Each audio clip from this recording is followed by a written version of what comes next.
Hi, it's springtime at Animal Services, and I'm so glad you could join us today. You know, today we have 7 new kittens and 5 new bunnies, all of which were born last night.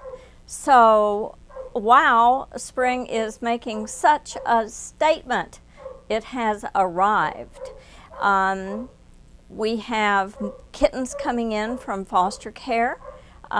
These were born sometime around Valentine's Day, and they are just now making their shelter debuts on a staggered sort of basis. And spring's just popping out everywhere, in spite of the fact that it's snowing like crazy further north. Who knew? Anyway, we'll start our kitties today with one that is a brown tabby. We don't have any animals that are participating in Dancing with the Stars, but this is our local candidate for the Biggest Loser. She herself, of course, is a winner, but she is really kind of chunky, and she could engage in a weight loss program as long, of course, as it was very healthy. No fad diets here.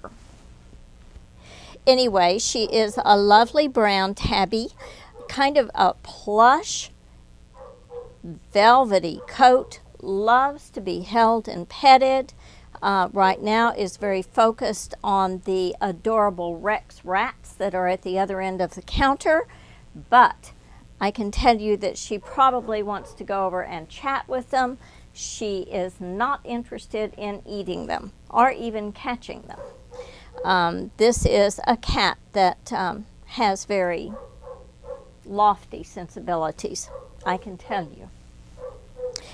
And unlike the rest of the animals in the shelter, she is not shedding in an entire cloud of hair. I find that remarkable. Of course, if I took the time to brush her right now, she probably would.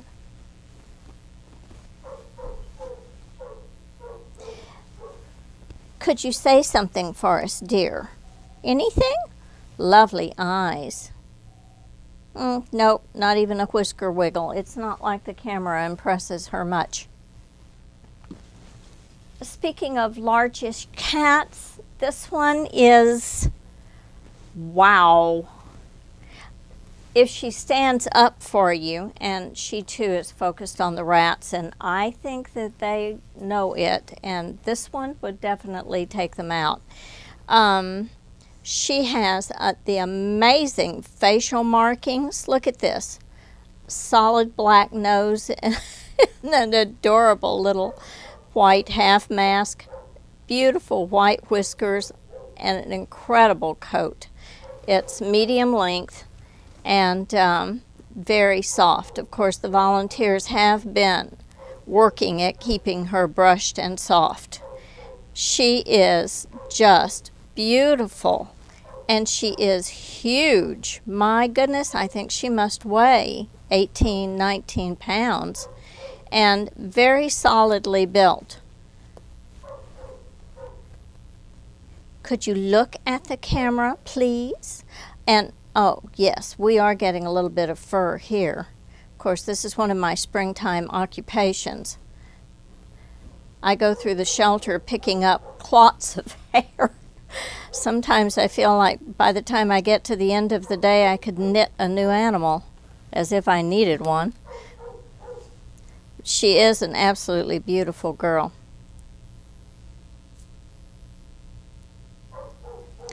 Can you stand up and show them your just amazing size? These are wonderful Rex rats. These are fancy rats. These are also very, very bright little guys. We were talking before the show about how sad it is that rats have this amazing personality and capability of being a terrific companion, but they have that naked, scaly tail, and most people are just pretty much turned off by that. If they just had something like a little clothing item that could fasten over their tail, they'd be so much more attractive.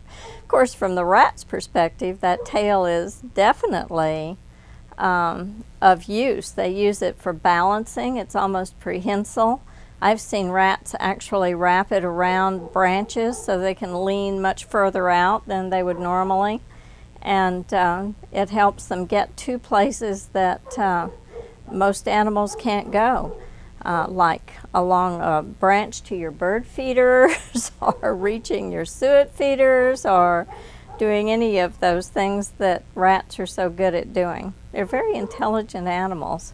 Now these, of course, are fancy rats, and so they have fur that has little kinks and waves in it, and they're called Rex rats.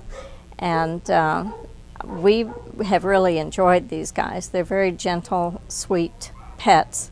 And we started with a good many more than we have now, and they've all been adopted. This little polydactyl is one of my most favorite animals in the shelter right now. She just head-butted me in the mouth, and so now she's wearing my lipstick on her nose, which probably wasn't what either of us intended.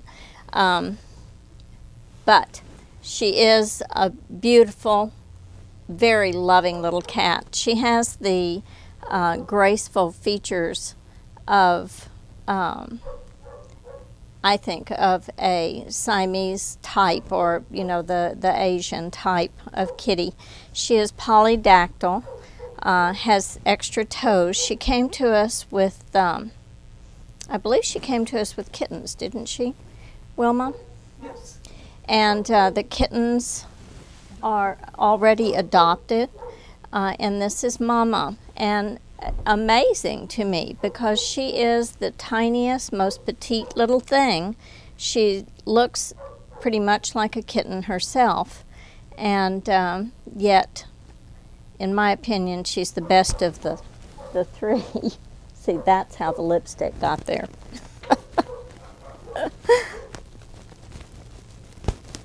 So pretty. Here we have a medium-haired brown tabby. I believe she's already spayed. Her owner was deployed to Afghanistan, and as is often the case, that was done rather quickly, and the owner had no way to make arrangements for their pet. So the kitty is here looking for a new home. She has kind of an odd fur pattern. I don't know whether there was a flea allergy or whether in her fairly distant past there was an abscess or something on her tail and it was shaved. But the fur's growing out, and pretty soon nobody will know that there was ever anything. She has an odd tabby coat. It's a goody. She has the stippling along her sides and the solid striping in her back. But this is a tabby pattern. It's just not one that we see all that often. We call that a goody, the stippling effect. Anyway, she's very much a very loving cat, very snuggly. Really enjoys being touched and petted, which of course is, for most people, the point in having a pet.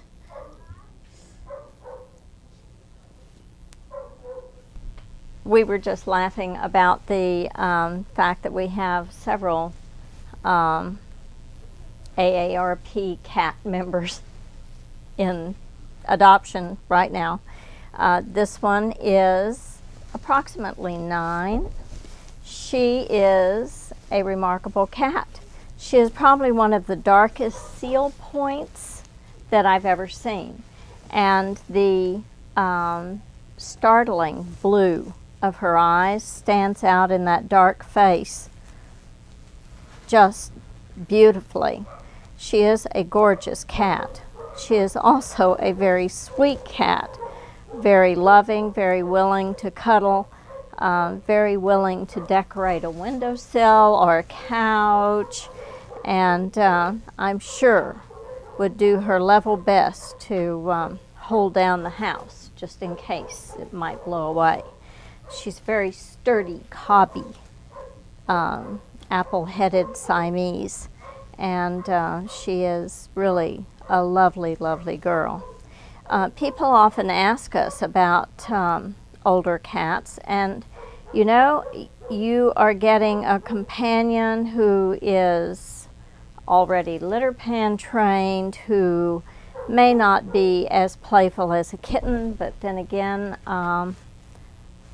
that's not always an advantage. A cat that is settled and more content to wait for you to get home from work and yet be a loving companion when you're there. She is at 9 years old, still going to have another 9 to 10 years to spend with you, and it's a good thing. This is a neutered male.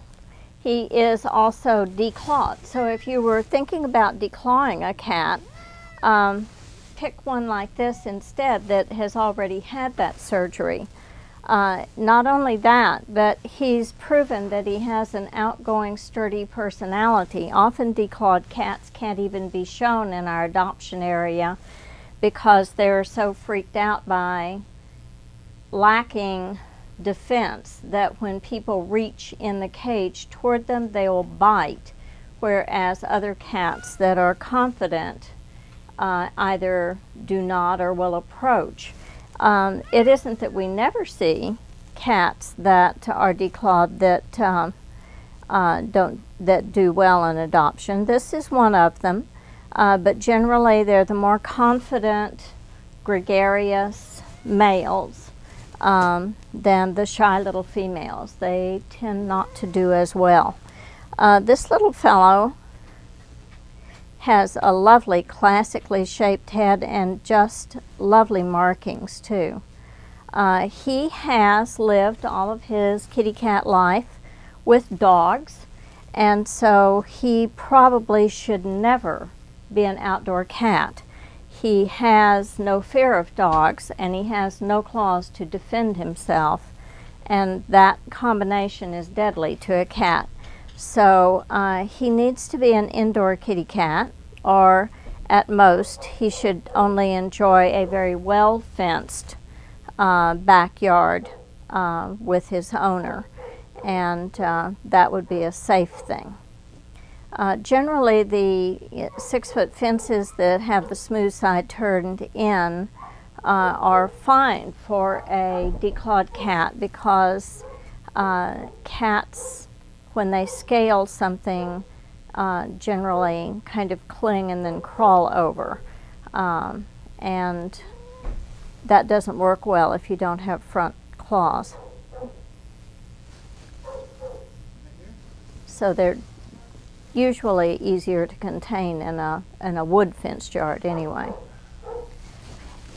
Anyway, this guy is going to be a great pet for a family that has, for instance, small dogs or no dogs. I don't know how well he does with other cats. He certainly is very interested in our rats, and the fact that a cat is declawed does not keep it from being a hunter. They seem to do quite well, clawed or not. And Maybe he would help keep the house mouse free. Who knows? This is Mike. Mike, if Mike were human, he'd be riding a Harley in a muscle shirt. I mean, how can you, that's just who he is. He is one solid cat. I think probably we may have some Maine Coon type cat in ancestry here. He is big and muscular and very loving. He came to us because at 3 years old, and I believe he's a neutered male, the family made the decision that they had too many animals. And I guess if you removed Mike from the mix, it would be like taking, you know, 2 ordinary cats out of the equation. I just don't know. But I think he's an amazing kitty. Definitely not that interested in the rats, so big as he is, he's a gentle soul. Not too interested in hunting, at least not rats. Now, if you have a bird, that might be a totally different issue. Beautiful coat, although it is the kind that needs to be brushed often because it's that type of fur that has a rougher cuticle and tends to mat. Very chunky guy. Not much of that seems to be fat. From holding him, I can tell you that he's pretty darn solid. I don't know what the deal is with his ear. That does not look to me like it was an injury of any kind. It looks like it was probably something that happened genetically to him. Doesn't slow him down a bit, but it certainly gives his face some personality, doesn't it? Yeah. Just interest. This is Tarzan. I'm not quite sure how he came by that name. He is very large. He is solid black. And my volunteer just told me that I'm supposed to say he's a short hair because they are adopted more easily. I would be lying because he's definitely a medium hair. There are parts of him that have shorter hair than others, but there you go. He is a very confident, outgoing cat, and I think he'd probably be just fine in a home that has little kids. Probably he would get along with just about anything. Of course, that depends on what the other family pet set looks like. I don't think I'd put him in the same room with my bird without doing a little bit of research, but he is just one of those rather accepting guys. Very handsome. I would think more of a Bagheera than a Tarzan, but then again, I guess it's just author's choice, huh? He's beautiful. Has an amazing tail. That isn't just medium hair. That is seriously long hair. And he waves it like a flag. Lots of personality here. And that's spelled P-U-R-R.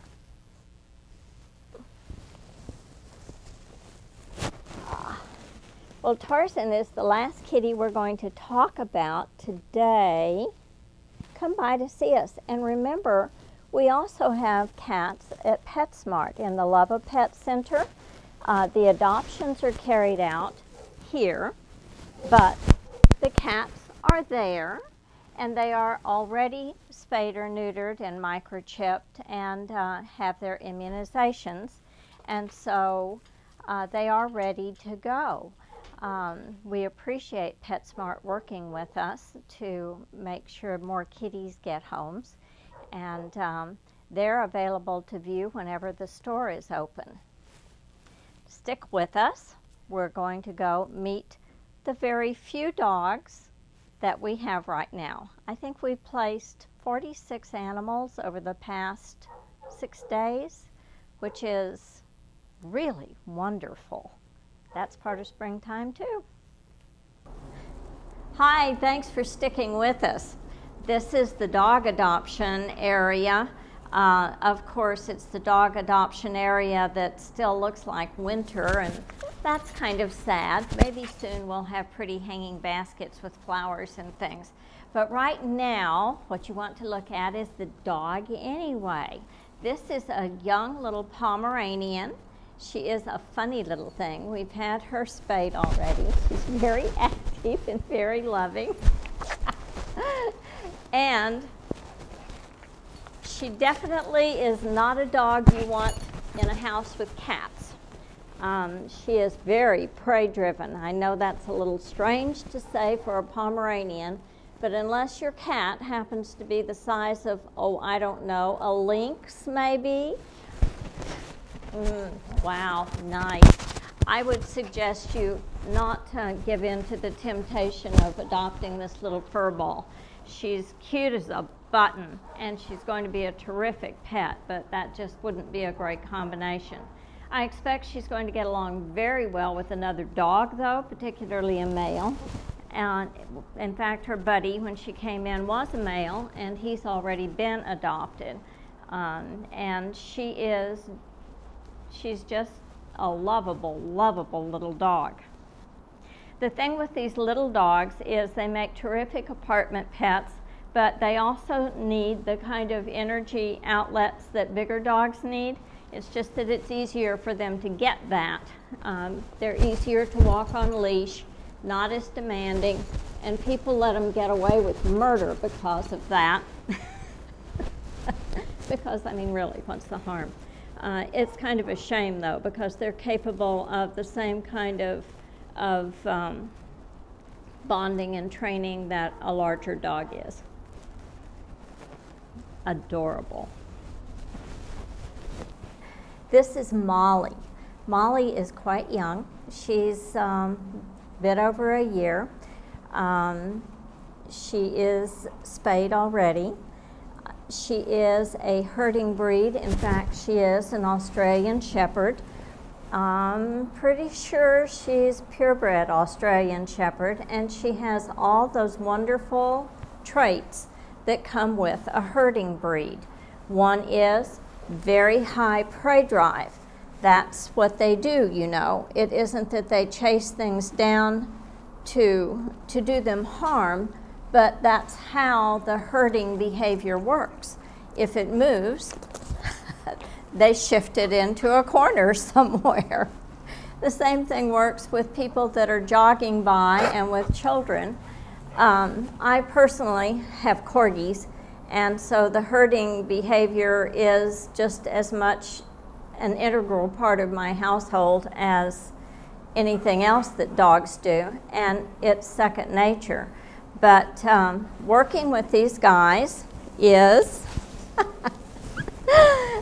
you have to keep that in mind. So they need secure confinement, because otherwise they're going to be chasing joggers down the block. And they're incredibly intelligent dogs, which means that they're going to be a step ahead of you unless you plan for that. I love these guys, but I have to admit, they will keep you on your toes. Molly would be a terrific addition to any family that doesn't have tiny children. The problem is that not that she would ever hurt a child, that's not the point, but she would flatten them because she has a very high energy level herself, and at this point doesn't have all the manners that she needs, like not turning our rump to the camera. That's not nice. That's rude. It's rude. Yes, it is. Yes, it is. Yeah, I know. I do. I have treats in my pocket. You know that. In fact, if they were in a safe, I feel fairly certain that she could find the combination and open it. She's a good girl. She'd be a great jogging companion, too. She's got plenty of energy.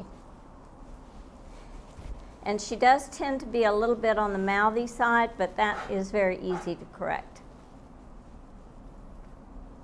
If you took her through training, I know you would be incredibly impressed. It's just a matter of the person learning to speak dog. This dog already knows how to speak people, right? Have you been looking for a jogging companion? This is your guy. As long, of course, as you can be very alert to squirrels, because if he sees them before you do, oh my. He is a foxhound. He is a purebred, and he is very high energy. He also has that funny little quirky thing about not liking to be surprised when he's taking a nap. So we're recommending no small children who might do that without thinking. He's never bitten anybody, but it could happen. He is doing very well, I think, on his leash training, and he has been jogging with one of our volunteers who comes by on Saturdays to take one of the dogs out for a long run, and he did quite well. And it's amazing what a difference it makes in a dog's behavior after they've had that opportunity to exercise vigorously. I'm sure it makes a difference for human behavior too, but to be honest with you, I am not a big exercise aficionado, so I couldn't tell you from personal experience. But as for the dog, he definitely was a better dog for it. And I think he's just a super guy. He has some very compelling positive points. His coat is very short. He does not shed excessively, which at this point in a shelter is such a nice thing. Excuse me. He does tend to leave when I'm not expecting it, but that's probably because I've dropped treats. Hey, you, look. Nose. Ah. He is nose-driven. He is, after all, a hound. And, you know, these guys used to run behind horses or in front of horses, really, chasing down the fox.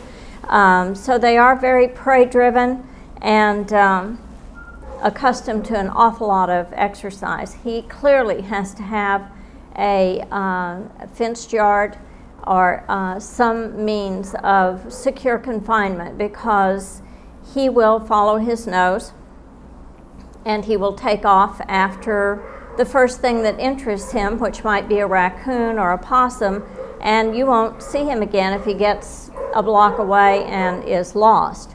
So always, you know, when we place guys like this, we want them to go into homes that have thought through that confinement issue, and certainly we want them to be a respected and loved member of the family.